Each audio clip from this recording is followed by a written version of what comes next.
Arthur Galloway didn't just dislike Dr. Elias Thorne. He loathed him. It was a deep cellular revulsion. He loathed the quiet, infuriating confidence. He loathed the way Thorne walked the halls of St. Jude's Hospital, a hospital Galloway's family had funded for 3 generations, as if he belonged there. He loathed the dark, steady eyes that met his gaze without flinching, without the appropriate, expected deference. And most of all, he loathed that Thorne was by all accounts a surgical prodigy. It's a dilution of standards, Lena. Galloway was booming, his voice echoing the cavernous, oak-panel boardroom. He was addressing Dr. Lena Hansen, the hospital's beleaguered chief of staff. This hospital was built on excellence, on tradition, and this aggressive push for diversity. It's a social experiment, not medicine. We're prioritizing optics over outcomes. Dr. Hansen pinched the bridge of her nose.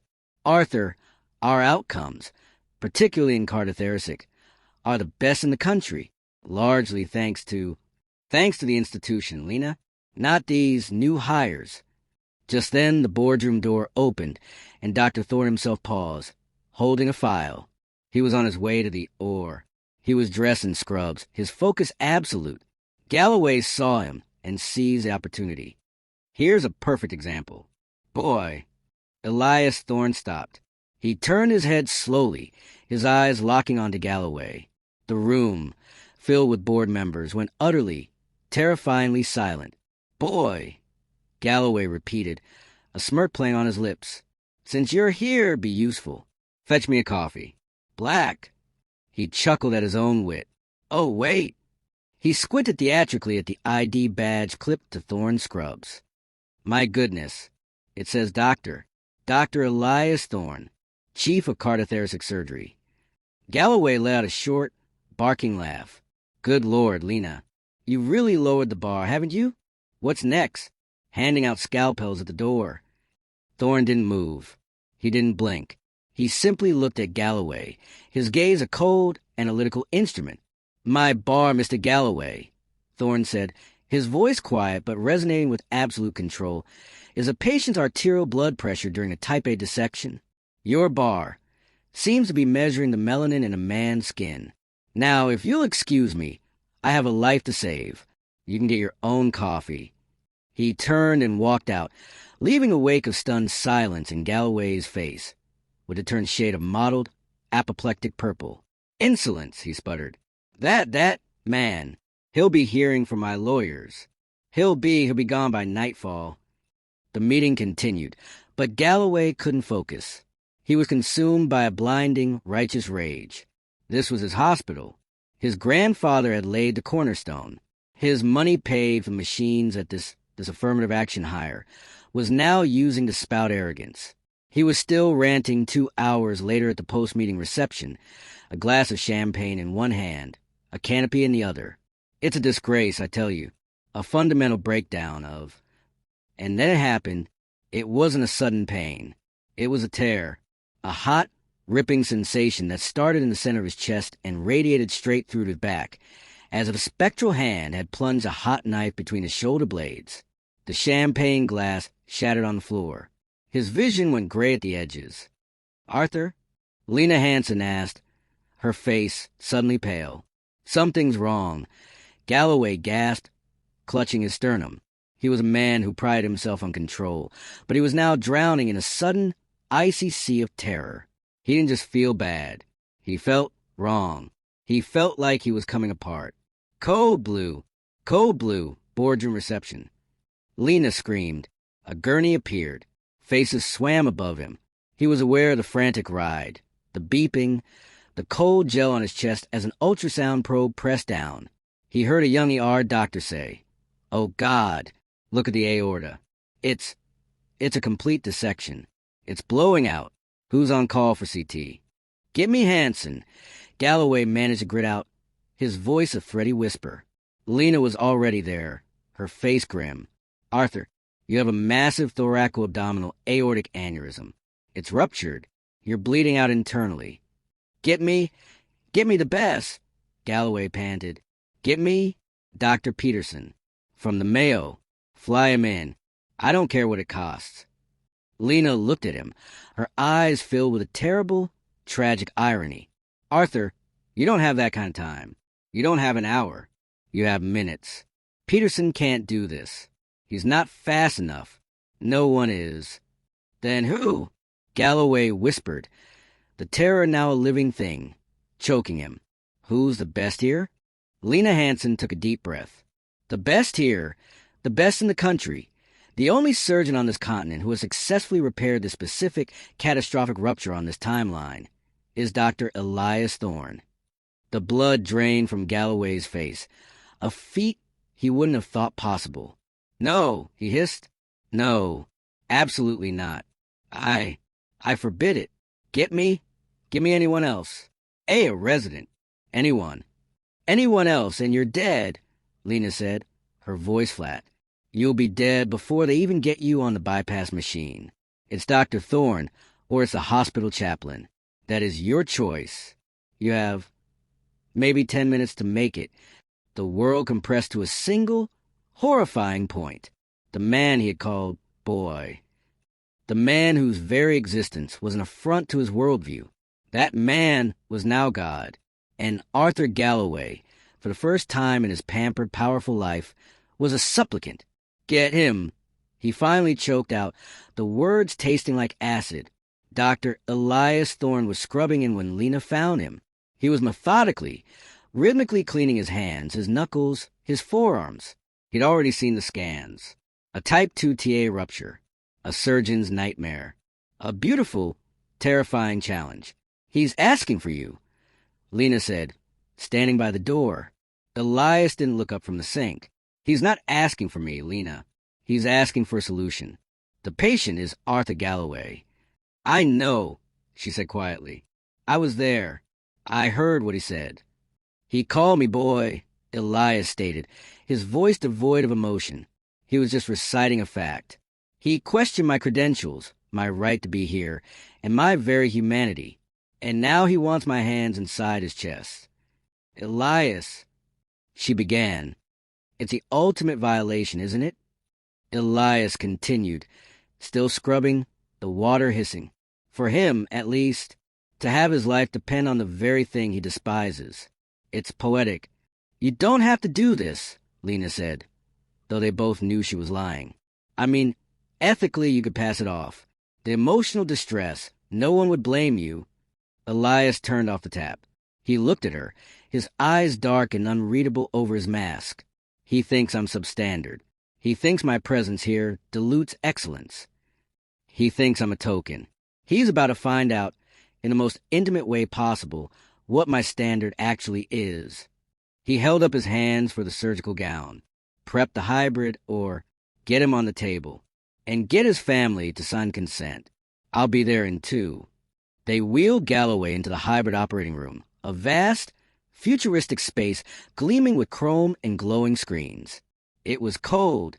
Galloway was shaking, partly from shock, partly from fear. His son, Arthur Jr., a softer, weaker version of his father, was holding his hand. It's going to be okay, Dad. They said he's the best. Galloway just whimpered. And then Dr. Thorne entered. He was gowned and gloved, a figure of absolute authority. He was no longer just a man. He was a surgeon. He approached the table.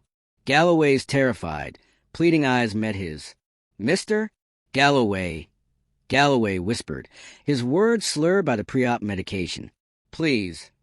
Elias leaned in, his voice low, precise, and colder than the room. Mr. Galloway, my name is Dr. Elias Thorne. I am the Chief of Cardiothoracic Surgery. Your aorta, the main artery in your body, has ruptured. You are dying. I am going to attempt a highly complex, 10-hour repair. I will open your chest and your abdomen. I will place you on heart-lung bypass, and I will replace the diseased section of your aorta. Your chances of survival, even with me, are less than 30%. Your chances of paralysis are higher. He paused, letting the words sink in. I am here to do my job. My only job is to repair the vessel. I am not here for your redemption, your apology, or your soul. That is between you and your God. My team is ready. Do you consent to procedure? Galloway, weeping openly, his racist bravado shattered into a million pathetic pieces, could only manage a frantic, jerky nod. "Good," Thorne said. He looked at the anesthesiologist. "Push the propofol. He's all yours." As Galloway's consciousness dissolved into black, the last thing he saw were those cold, dark, capable eyes staring down at him, not with hatred, not with pity, but with a terrifying, detached focus. For the next 10 hours, Elias Thorne was not a man. He was an instrument. The "or" was silent save for the rhythmic hiss of the ventilator, the beep of the monitors, and Thorne's low, calm commands. "Scalpel. Suction. We're in.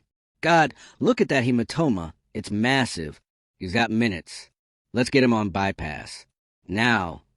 His hands, the hands Galloway had deemed unfit to pour coffee, moved with a speed and grace that was almost supernatural. They navigated a minefield of vital organs. "This isn't a man," Thorne thought to himself as he clamped the aorta. The man's life now fully in the hands of the bypass machine.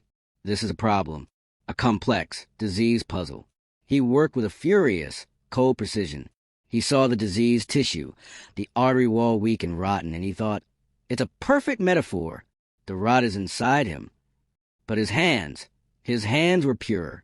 They were the hands of his father, a mechanic, and his grandmother, a seamstress. They were hands that fixed things. He sutured the complex, custom-made Dacron graft into place, a massive, branching tube that would replace the ruined aorta. Each stitch was perfect. More light, 4 to 0 proline.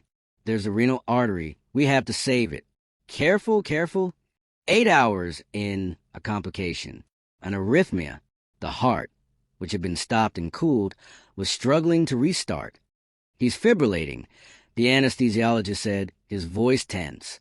"Paddles," Thorne commanded. "Charge to 20. Clear." The body jumped. The monitor shrieked. Again. 30. Clear. Another jump. Nothing. "Elias." "Lena," whispered from the observation deck. "Shut up," Thorne snapped. "Give me the lidocaine." And charge to 50. Clear. The body convulsed. And then a beep, a steady beep, beep, beep. A normal sinus rhythm. The heart was beating. Blood was flowing through the new graft. Thorne let out a breath he'd been holding for 3 minutes. He looked at the clock. 10 hours and 47 minutes. "Close him up," he said, stepping back from the table. "I'm done." 2 days later, Arthur Galloway woke in the ICU. He was alive. The first thing he saw was the blur of monitors. The second was a quiet, imposing figure of Dr. Elias Thorne, standing at the foot of his bed, reviewing a chart. Galloway was still intubated, unable to speak, but his eyes were wide and lucid. Thorne finished his notes and looked up. Their eyes met. Galloway's were filled with a complex, agonizing storm of shame, gratitude, and undiluted terror. He was a man who had been completely deconstructed and rebuilt by the object of his hate. Galloway raised a trembling, fore-filled hand. He pointed at his own chest, then at Thorne. His eyes were asking the question, Why did you save me?" Elias understood. He moved to the side of the bed, leaning in close, his voice a low, private rumble meant only for man in the bed. "I know what you're asking, Mr. Galloway." He paused, looking at the man who, by all rights, should be dead. "You see, my entire life, men like you have told me what I am. Substandard. A token. A boy. You built a world on the idea of your own superiority and my inferiority. You spent your life building walls." He gestured to the fresh, massive incision that ran the length of Galloway's torso. "For 10 hours, I was inside your chest. Your life, your entire pathetic, hateful world was held in my hands. The same hands you didn't want touching your coffee. I held your heart. I held your aorta. I could have stopped. I could have let you go. It would have been easy. Complications from surgery. No one would have ever known." Galloway's eyes widened in horror. "But I didn't," Thorne continued, his voice like velvet over steel. "Because my standard, Mr. Galloway, is excellence. My standard is that I do my job impeccably, especially when the patient is a man who thinks I am less than human." He straightened his white coat. I didn't save you for you. I didn't save you for your money or your name or your God. I saved you for me. I saved you to prove, in the most profound way I possibly could, that you are and have always been wrong. He looked at the monitors. Your new aorta is holding. You will live. You will, unfortunately, be paralyzed from the waist down. The rupture was too severe, the shock to your spinal cord too great. Before you got to me, you will spend the rest of your life in a wheelchair, owing every single breath you take to me. He turned to leave. Welcome back, Mr. Galloway. You have a long, long time to think about that. He walked out of the ICU, leaving Arthur Galloway alone, alive, and utterly, irrevocably broken in the hands of the man he